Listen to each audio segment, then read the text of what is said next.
लोग कहते हैं औरतों के दिमाग में ना एक साथ बहुत सारी चीज़ें चल रही होती, लेकिन एक चीज़ जो उनके दिमाग में ही नहीं आती, एक्सपीरियंस है और शायद ये भी मानेंगी, वो है फाइनेंशियल प्लानिंग। कमाना आता है, बचाना आता है, लेकिन पैसे को मैनेज करना जब भी इसकी बात आती है तो आज भी पापा की तरफ देखेंगी, भैया की तरफ देखेंगी, हस्बैंड की तरफ देखेंगी, या फिर हो सकता है कि आज भी बेटे की तरफ देख रही हैं। क्यों? इसी बड़े सवाल को बदलते हुए इसकी धुन मैं यानी आपकी जैसी रानी लेकर आई हूँ एक बार फिर। मैं भी फाइनेंस मिनिस्टर सीज़न 3 और आज मेरे साथ है पूजा भिंडे। ये सर्टिफाइड फाइनेंशियल प्लानर हैं और from PB finance, yes, PB investments, yes. तो आपको भी ये चीज़ महसूस हुई है कि औरतें थोड़ी कमज़ोर पड़ जाती हैं यहाँ पर? एक्चुअली औरतें पढ़ नहीं जाती है, उनका सोसाइटल प्रेशर जो है ना वो उनको स्ट्रॉन्ग बनने नहीं देता है।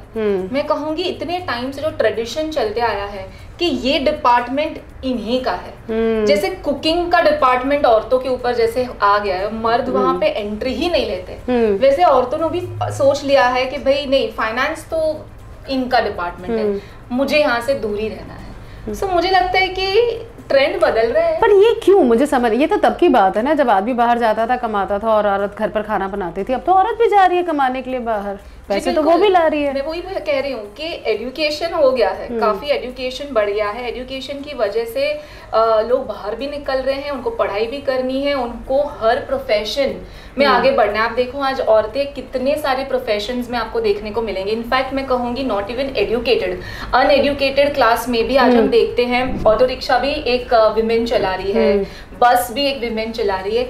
वहाँ सब जगह पे वो हैं। इस क्षेत्र में आके वो बहुत कमजोर हो जाती है। मुझे ऐसा लगता है, इनको लगता है कि ये मुझे समझ में ही नहीं आएगा, लेकिन समझ में नहीं आने के लिए उनको ही कदम बढ़ाना होगा आगे, मैं कहूँगी। सो पूजा, ये हमारा तीसरा सीज़न है, ओके, एंड लास्ट सीज़न ना मैंने एक चीज़ ऑब्जर्व की, रियलाइज़ की कि जो पढ़ी लिखी औरतें हैं ना, उनसे कहीं ज़्यादा वो औरतें जो घरों में काम करती हैं, या मतलब जिन्हें आप कह सकते हो कि भाई छोटा मोटा काम करके किसी तरह सर्वाइव कर रही है, मतलब वो अपने पैसों को लेकर ज़्यादा स्मार्ट है जी। जो सो कॉल्ड एडुकेटेड ग्रुप है ना, वो ये कहते हैं कि अब मैं ये भी संभालूं, व्हाट भाई, ये तो मेरे पति संभालते, ये मुझसे नहीं होगा। सो ये जो एटीट्यूड मैंने देखा ना, जबकि जो दूसरी कैटेगरी की मैं बात कर रही हूँ, कहीं ना कहीं मे भी क्योंकि पति शराब पीता है या पति पैसों का सही इस्तेमाल नहीं कर पाता, उन्हें लगता है कि भाई बच्चे है, बच्चे की फीस है, तो अब मुझे मेरे पैसे का कंट्रोल रखना है, तो वो कभी कमेटियाँ डालेंगी या कभी किसी के पास थोड़ा सा पैसा जाके इन्वेस्ट कर देंगे, या थोड़ा सा पैसा है तो जाकर सोना खरीद लेंगे कि टाइम आएगा। ये बड़ी हैरान कर देने वाली बात थी कि हम पढ़े लिखे वर्ग से जो उम्मीद करते हैं वो नहीं कर रहा, लेकिन जो निचला तबका है वो फिर भी अपने पैसों को लेकर थोड़ा सा अवेयर है। ये बहुत अच्छा पॉइंट है एक्चुअली रानी। क्या होता है कि एक बजट देने में आता है इन हाउस वाइफ्स को, मैं कहूँगी मंथली बजट देते हैं इनको हस्बैंड्स के, फॉर एग्जांपल मैं आपको 50,000 दे रहा हूँ घर चलाने के लिए। आप देखेंगे वो 50,000 में इतने अच्छे से बजटिंग करती हैं, वहाँ से वो बोलती है अरे थोड़ा बहुत एफडी में लगा ले पैसा। आजकल म्यूचुअल फंड्स भी काफ़ी फेमस है, तो उनको लगता है कि चलो हर महीने इतना तो मुझे मिल ही रहा है घर खर्च के लिए, तो 5-1 हज़ार की SIP वगैरह लगा लूँ। तो हाउसवाइफ्स इसमें काफ़ी प्रोग्रेसिव है। और आपने जैसे राइटली पॉइंट आउट किया, जो वर्किंग क्लास है, वैसे अगर हम देखें हमारा जो पॉपुलेशन है उसमें 48% विमेन है, जिसमें से कुछ 20% तक लेबर फोर्स से आता है। लेकिन फाइनेंशियल इन्वेस्टमेंट मैं कहूँगी वो नॉट इवन डबल डिजिट लोग कर रहे हैं, डबल डिजिट परसेंटेज भी लोग इन्वेस्ट नहीं कर रहे हैं। क्यों नहीं कर रहे हैं? राइटली सेड, जो ये वर्किंग विमेन है ना, एक तो वो काम पे जा रही है, फिर उनको घर भी देखना है, उनको बच्चे भी देखने हैं, तो उनको लगता है ऑलरेडी मेरी बाकी सब रिस्पॉन्सिबिलिटीज है, मैं काम भी कर रही हूँ, अब इन्वेस्टमेंट का मुझे नहीं समझ में आ रहा है। मैंने ऐसे भी केसेस देखे ना, बोलते हैं कि हाँ चलो लोन लेके ट्रैवल पे जाएं, लोन ले लेते बाद में EMI भर देंगे। ये गलत तरीका है, ये गलत रास्ता है। आप जितना जल्दी शुरू करेंगे, जितना जल्दी उसको इन्वेस्टमेंट्स की आप प्लानिंग करेंगे, आपकी सेविंग होगी। आप वैल्यूएशन रिपोर्ट में अगर आप देखते हैं कि हाँ मेरे पास अच्छा खासा इनकम है और वो अच्छी खासी ग्रोथ पे मेरे इन्वेस्टमेंट्स हो रहे हैं, तो उसके बाद ट्रैवल करने का जो मज़ा आता है वो बहुत इम्पॉर्टेंट है। तो मेरे हिसाब से जैसे आपने राइटली पुट अप किया कि हर एक वर्ग की महिलाएं, चाहे आप मैरिड हैं चाहे आप सिंगल हैं, चाहे आप हाउसवाइफ हैं, या चाहे आप वर्किंग है, आप जितना इम्पोर्टेंस दूसरी चीज़ों को देते हैं अपनी ज़िंदगी में, चाहे वो ट्रैवल हो, आप देखो ना, ट्रैवल हो तब तो सब कुछ साइड में छोड़ के प्रॉपर प्लानिंग करेंगे, व्हाट्सएप ग्रुप्स बनाएंगे, डेस्टिनेशन के बारे में प्लानिंग होती है, खाने पीने के बारे में इतनी प्लानिंग होती है, आजकल सबको सब जगह पे जाना है। बट आप जितना ज़्यादा वो इन्वेस्टमेंट के साथ साथ साथ ये सब गोल्स तक पहुँचेंगे, और जब एक एक गोल आपके टिक मार्क होते जाएंगे ना कि हाँ ये गोल के लिए मेरे को इतने पैसे चाहिए थे, मेरा इन्वेस्टमेंट मैं इसमें से निकाल रही हूँ, ये गोल मेरा टेक केयर हो गया, ये टेक केयर हो गया, तब जो फाइनेंशियल फ्रीडम होता है ना वो सही मायने। जब ये कह रही थी, ये बात बता रही थी ना, तो मेरे दिमाग में बहुत सारे पिक्चर्स आ रहे थे। जैसे पहले के ज़माने में आदमी पैसा बचाता था कि बेटी है, बेटी की शादी करनी है, बेटे को बाहर पढ़ाई के लिए भेजना है, घर बनवाना है, बीमार पड़ गए तो इलाज के लिए पैसा चाहिए। आज ये सारी चीज़ें हटा दी है लोगों ने, स्पेशली यंग पेरेंट्स। उनसे आप बात करो, कहते हैं कि ना बच्चा संभालेगा, हमें क्या करना है, अब मुझे कौन सी अपनी प्रॉपर्टी या घर की चाबी उसके हाथ में डालनी है, वो खुद देखेगा। देन ऑब्वियसली घर बनाना, ये सारी चीज़ें हट गई हैं। नई ज़रूरतों ने हावी हो गई, नई ज़रूरतें हावी हो गई हैं इंसान पर वो ये भूल गए हैं कि जैसे पहले किसी ज़मींदार के पास अपने घर के कागज़ रखकर लोन उठाना होता था, बिल्कुल उसी तरह अपनी इन नई ज़रूरतों के लिए जो आप आसानी से साइड कर सकती हैं, उनके लिए बैंक से लोन लेना इज़ द सेम सिचुएशन। बस यहाँ वो ज़मींदार मतलब फिजिकली आपके सामने नहीं है, बट प्रेशर वही है। बड़ों ने सही कहा है, आमदनी अठन्नी खर्चा रुपया आपकी सबसे पहली बाधा होती है आपके बढ़ते हुए पैसे के लिए।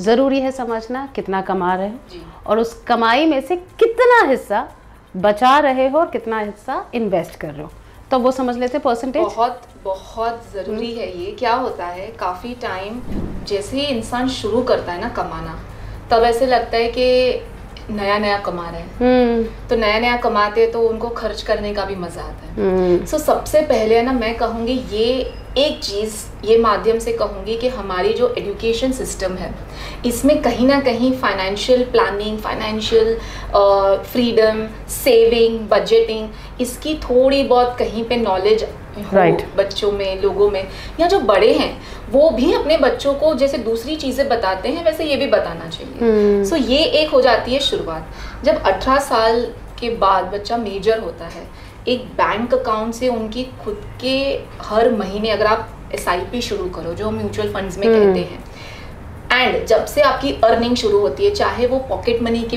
फेज़ में हो या इंटर्नशिप के फेज़ में हो, तो जैसे ही आप अर्निंग शुरू करते हैं ना, वैसे ही आप थोड़ा थोड़ा, मैं कहूँगी शुरुआत में ना आप 10% से शुरुआत करें कि आप हर महीने जितना भी आपका इनफ्लो है उसका 10% आप निवेश करना शुरू करें। निवेश नहीं करते हैं ना तो भी टेक्निकली आपका पैसा लॉस हो रहा है।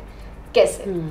आप समझो 100 रुपया समझ के चलो, ठीक है, हम बेसिक सा एग्जाम्पल लेते हैं। 100 रुपये को आज मैं 100 रुपये की समझो कोई एक चीज़ लेती हूँ कि समझो मेरे सामने एक चीज़ पड़ी है, ये 100 रुपये में मुझे मिल रही है। 1 साल बाद यही चीज़ मुझे 100 रुपये में नहीं मिलेगी, 107 में मिलेगी या 106 में मिलेगी। 6 से 7% से महंगाई बढ़ रही है, तो ये महंगा हो गया, ठीक है। अब आज मैंने 100 रुपये कमाए, अगर वो 100 रुपये मैंने घर पे ऐसे ही रख दिए होते और फिर 1 साल बाद मैं लेने निकलती तो 7 रुपये का तो नुकसान हो गया। तो ये तो लॉस हो गया ना, आपके पैसे को आपने निवेश ही नहीं किया फिर भी लॉस हो गया। ये कैसे हो गया? क्योंकि ये एक डार्क साइड ऑफ रियलिटी है जिसमें हम इन्फ्लेशन, महंगाई को कभी ध्यान में रखते ही नहीं। अब इसमें आगे बढ़ते हैं। समझो वो पैसा जो 100 रुपया है वो आपके बैंक के सेविंग अकाउंट में है। अब सेविंग अकाउंट कितना ब्याज देता है? 3%, 4% के आसपास। तो भी 1 साल बाद मैं जाऊंगी कुछ खरीदने तो भी मुझे वो कम पड़ेगा, महंगा पड़ेगा। अब तीसरे आगे चलते हैं, हम जाते हैं, हम कहते हैं चलो हम FD बना लेते हैं, ठीक है। FD आज के टाइम पे अप्रोक्सीमेटली उतने ही रिटर्न दे रही है, तो FD की तो आप उतने तक की खरीदारी कर सकते हैं, राइट। तो ये बात समझनी बहुत ज़रूरी है कि जब भी आप कमा रहे हैं उसको उस तरीके के एक प्रोडक्ट में आप निवेश करें जो इतना महंगाई है ना, जितना हमारे देश का उतना रिटर्न दे रहा है। तो वो एफडी आ जाती है, गोल्ड आ जाता है। हम गोल्ड को भी कहते हैं कि इन्फ्लेशन को बीट या उस तक आपको क्रिएट कर जाए, उतना रिटर्न मिल जाए, क्योंकि ये तो 7% पे मिल रहा है, 7% तक आपका टेक केयर हो रहा है, आपके टैक्सेस भी लग रहे हैं। तो अगर आपने एफडी जैसे में निवेश किया था और अगर आप 30% टैक्स ब्रैकेट में आते हैं, तो सीधा सीधा आपका 2.25% तक का तो टैक्स कट गया, तो फिर पोस्ट टैक्स फिर से गिर गया। ऐसी प्लानिंग करें कि ऐसे प्रोडक्ट में निवेश करें जो आपको पोस्ट टैक्स इतना रिटर्न दे सके, जो इन्फ्लेशन है, जो महंगाई है, उसको बीट कर दे। अब म्यूचुअल फंड्स क्या है, जैसे एक स्टॉक खरीदा, अगर आपने 5-6 स्टॉक्स ले रखे हैं आपके इन्वेस्टमेंट में, पर आपको पता नहीं आपने कौन से भाव में खरीदा है, कब बेचना है, कौन देखता है, रोज ऊपर नीचे, आज मार्केट गिरी या चढ़ी, कुछ समझ में नहीं आ रहा है। म्यूचुअल फंड में क्या होता है, फंड मैनेजर होता है, वो 30 से 50 स्टॉक्स में निवेश करता है। सो म्यूचुअल फंड एक ऑर्गेनाइज तरीका है इस तरीके की मार्केट में निवेश करने का, जहां आपको आराम से 12% तक का रिटर्न मिल सकता है। True. लेकिन एक डिस्क्लेमर है यहाँ पे रानी, जब हम कहते हैं ना 12% रिटर्न, तो लोग बोलते हैं सब पैसा लगा दो इधर, सब पैसा, मुझे 12% मिल रहा है, मैं क्यों एफडी में जाऊं। हर इन्वेस्टमेंट का अलग अलग रिस्क और अलग अलग रिटर्न। मैं कह रही हूँ रानी, फंडे जो है ना फाइनेंस के, वो हम सबको पता है, हम फॉलो नहीं करते। तो एक मार्केट नहीं चली, एक जगह का इन्वेस्टमेंट नहीं चला, तो दूसरा है ना।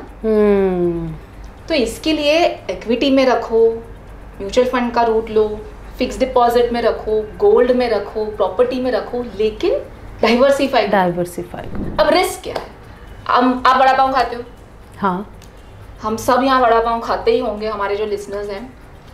लेकिन अगर हम मजदूर लोग पकड़ लें, शायद वो अपना पेट भरने के लिए रोज वड़ा पाव खाते होंगे, ठीक है।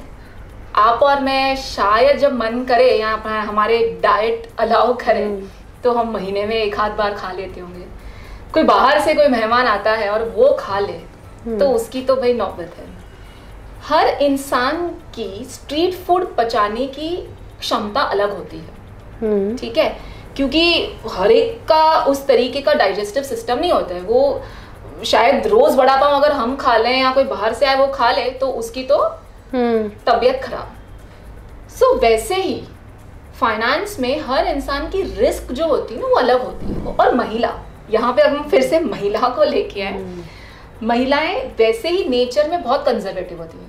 उनको ये सब मैंने समझाया भी, तो भी उनको लगेगा नहीं नहीं नहीं, मुझे एफडी में ही डालना है, मुझे गोल्ड में ही डालना है। लेकिन जैसे हमने कहा कि रिटर्न कमाना है, इन्फ्लेशन को बीट करना है, टैक्सेशन को भी ध्यान में देना है, तो आपको ये सारी चीज़ों को ध्यान में रखते हुए फिर फाइनेंशियल प्लानिंग करनी पड़ेगी। सब कुछ बता दिया यार इन्होंने तो।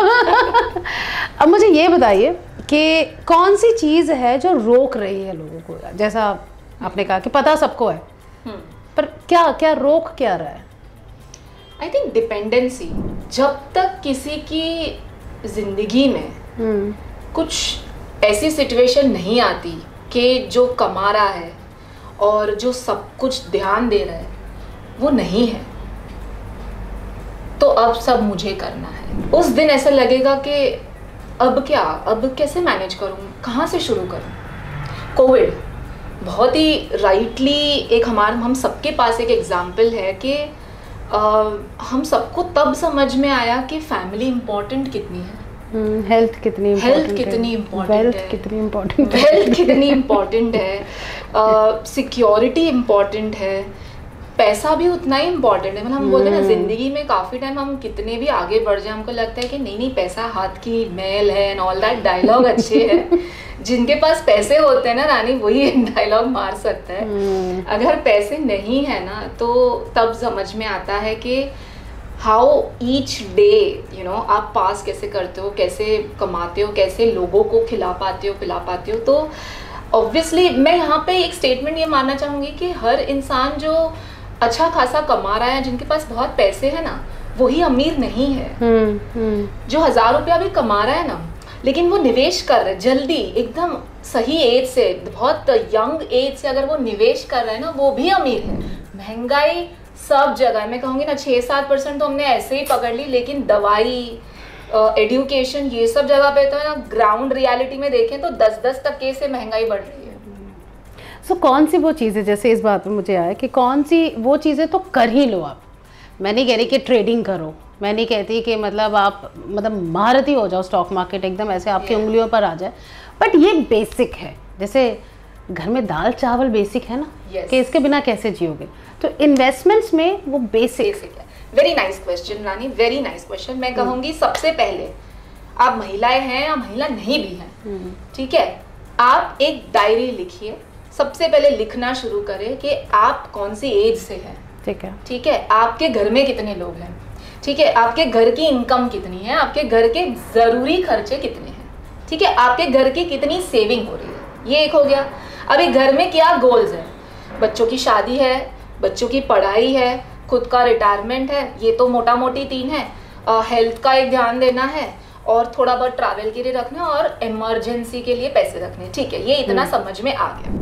और 60 के बाद तो जॉब नहीं करने वाले, तब जाके तो पॉलिसी लेनी है, और मिलेगी भी नहीं, फिर आपको डायबिटीज भी हो जाएगा, बीपी भी हो जाएगा, फिर आपको पॉलिसी वाले बोलेंगे नहीं भाई हमको नहीं चाहिए इतना रिस्क। सो हेल्थ इंश्योरेंस एक 20-1 लाख का ले ले कवर। टॉपअप, सुपर टॉपअप्स भी आते हैं, उस पर वो भी ले सकते हैं। टर्म इंश्योरेंस बहुत इंपॉर्टेंट है।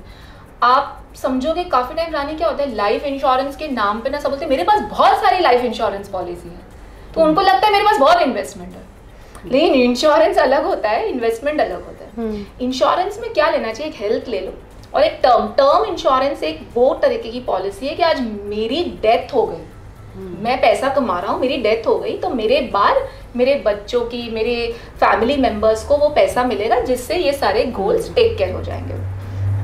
अब काफ़ी टाइम लोगों को ये वाला जो इंश्योरेंस है ना, वो लेने में क्या आफत आती है मुझे नहीं पता। मुझे कहते हैं मुझे कुछ नहीं होने वाला है, मैं तो सिर्फ 30 साल का हूँ, अभी से क्यों लूँ।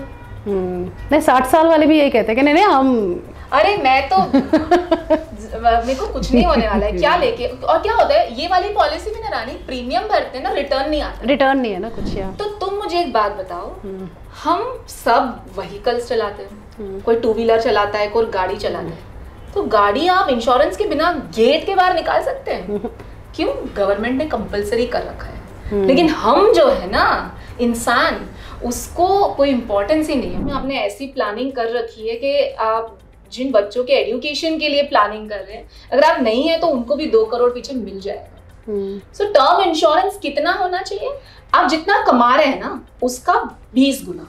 मतलब अगर समझो मेरी साल की इनकम समझो 5 लाख है, साल का मैं 5 लाख रुपीस कमा रही हूँ, तो इंटू 20 टाइम्स मतलब 1 करोड़ की पॉलिसी होनी चाहिए। तो इसलिए 1 करोड़ मतलब बहुत, लेकिन 1 करोड़ की पॉलिसी का जो प्रीमियम होता है ना, वो आप जल्दी शुरू करेंगे ना 25-30 की एज पे, तो हार्डली मैं कहूँगी 12-15 हज़ार की रेंज में हो, विच इज 1000 रुपया पर मंथ। इसमें होता है कि 25 साल के बंदे बोलते हैं अभी तो मेरी शादी भी नहीं हुई, मेरे बच्चे भी नहीं हुए, मैं क्यों लूँ टर्म। पर 5 साल बाद तो गेम बदलेगी ना, उसके 5 साल भी तो बदलेगी, तब लेने जाएंगे तो प्रीमियम भी बढ़ जाएगा, हेल्थ में भी क्या पता कुछ आ जाए, वेट बढ़ जाए। 25 पे मिल रहा है, ले लो, प्रीमियम तो वही फ्रीज होने वाला है, तो ये लोगों को पता नहीं है। सो टर्म प्लान एक हुआ, हेल्थ एक हुआ, एंड इन्वेस्टमेंट की जो किटी है उसको डाइवर्सिफाई करना है। सो बेसिकली जो पूजा कहने जा रही है ना कि कल क्या होगा आप नहीं जानते, लेकिन थोड़ा सा कल अच्छी फाइनेंशियल प्लानिंग के लिए अगर आज में आप ले आ पाते हो, यू नो, थोड़ा सा कल अगर आज आ जाता है आपकी ज़िंदगी में, तो कल आसान हो जाएगा। स्पेशली पैसों के मामले में तो नहीं होगी tension. Thank you so much Pooja. जाते इससे कोई आपने जैसे कहा, मैं भी कह दूं कि मैंने भी आपसे कहा था कि हम जो कहते हैं ना कि पैसा हमें नचाता है, हम क्यों पैसे को नहीं नचा सकते। वैसे ही हम कहते हैं कि पैसा हमें बनाता है, ये गलत है, हम पैसे को क्यों नहीं बना सकते। राइट। सो बस आज के दिन पे मैं यही कहूँगी कि take charge, being a women, take charge. हम जब विमेन बोलते हैं ना, तो आप ऐसे सोचिए कि आपके नाम में ही मेन भी है, so without main, without main आपको ये रिस्पॉन्सिबिलिटी उठानी है।